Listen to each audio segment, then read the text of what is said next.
Hi, beautiful women. Welcome to day 2 of the 7-day Ayurvedic Energy Challenge for women. And today we're going to begin with step 1 for replenishing our energy and vitality. And I think it's so appropriate that we start here. So step 1 is prioritizing our sleep.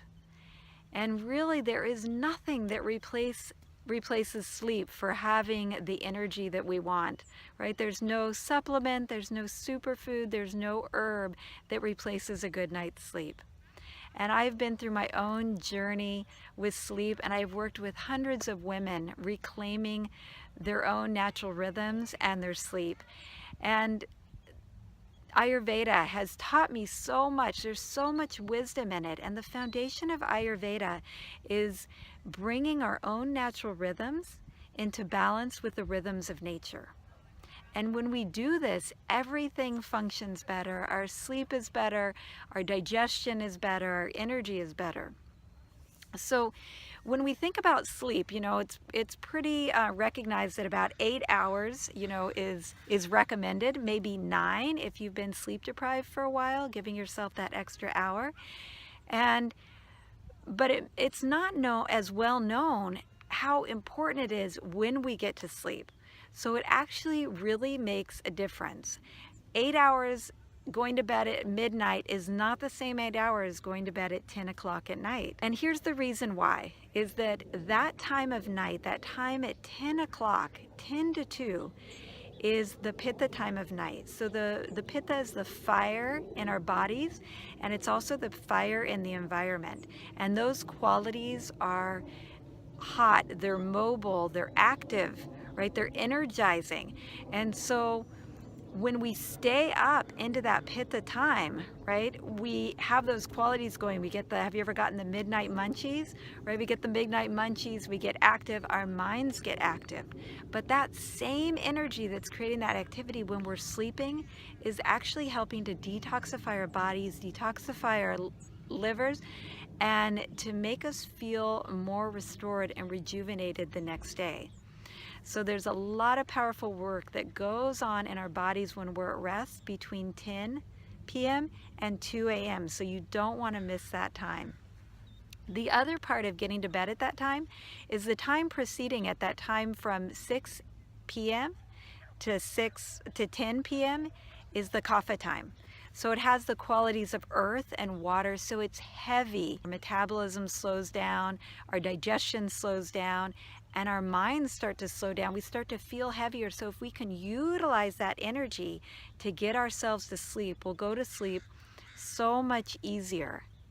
Also important is that waking time, having a consistent waking time that's in alignment with nature. So waking with the rising sun can be really beneficial.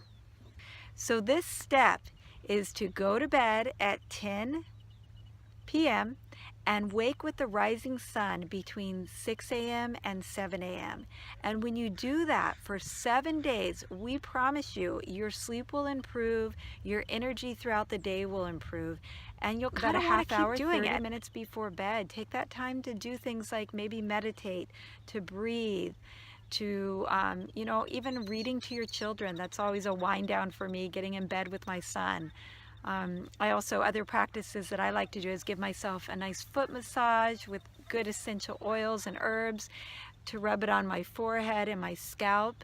Maybe take an essential oil like lavender and rub it on your heart and your pillow.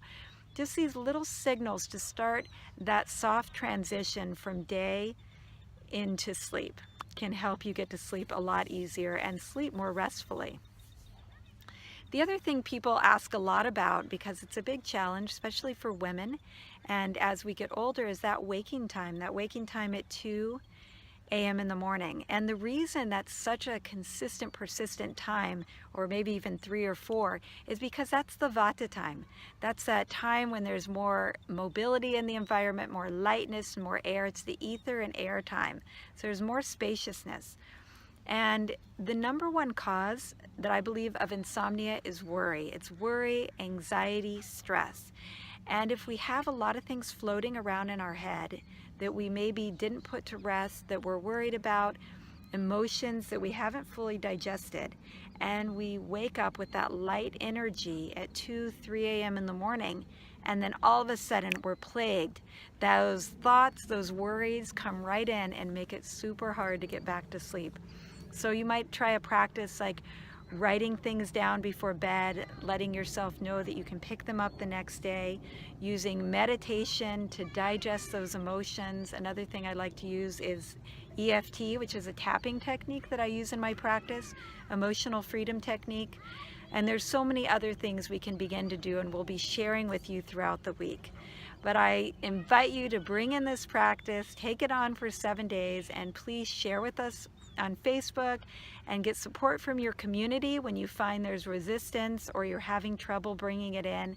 And we so look forward to hearing from you. Have a great night's sleep.